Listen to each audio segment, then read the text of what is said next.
Hi everyone, my name is JB. I'm a nurse with 20 years of experience. These last 6 years have been in home health. These are my 5 strategies that I use to help me complete my work on a daily basis. Strategy number 1, preparation is key. If I don't prepare for my day the day before and take at least 30 minutes to scan through my charts, see where my patients are in their timeline, then I'm doing myself a great disservice on streamlining my process, and I'm creating a lot of wasted movement. The goal here is to get done, but also to do it effectively. So preparation is key.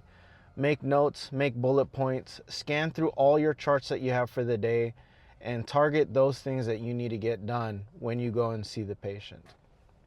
Strategy number 2, I map out all my travel.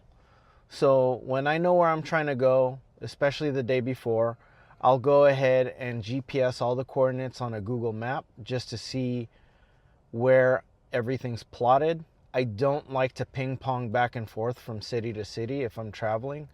I like to make sure that I don't have any wasted movement and do my best to make sure that my plotted travel for the day is in the straightest line possible from the farthest point to the closest point to home.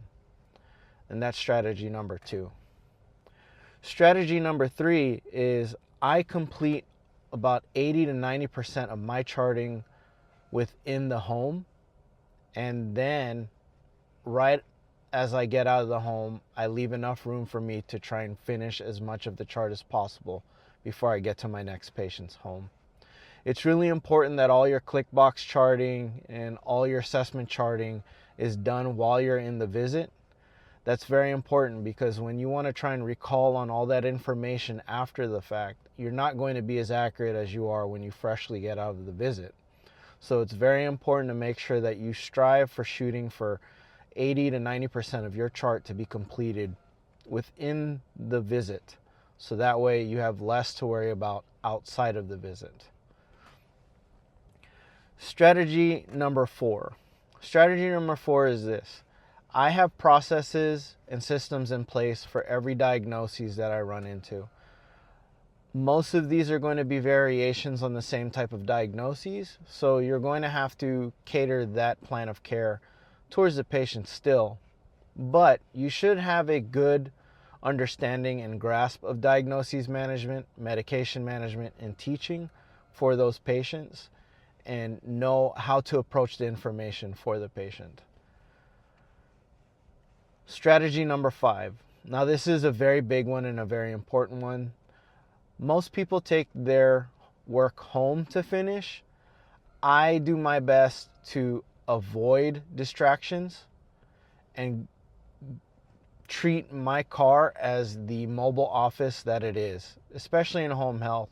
You spend a lot of time in your car. You must do your best to make sure that you finish all of your work within your car, or at least at a library, a Barnes & Noble, a copy shop, somewhere that you know that isn't a distraction. Because if you go home, most likely you're going to get distracted, and that'll make it that much harder for you to finish your work for the day. I have a busy household at home. I have 2 grown children and 1 newborn at home. That's not even including the long honeydew list and chores I have that's constantly growing at home. If I go home, it'll be disastrous for me to even try to finish what I got going on at home with work.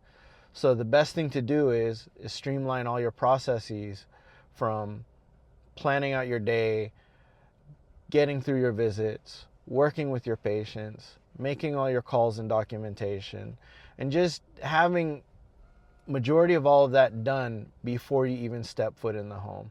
I haven't even gotten into the distractions that are laid in front of you regarding, your phone. That's also another thing that people get distracted by, and that's just not good to have when you are working.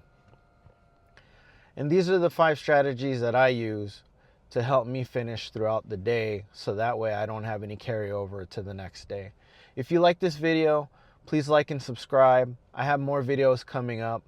The next topic I have that's going to be linked below is going to be on lab draws and venipunctures.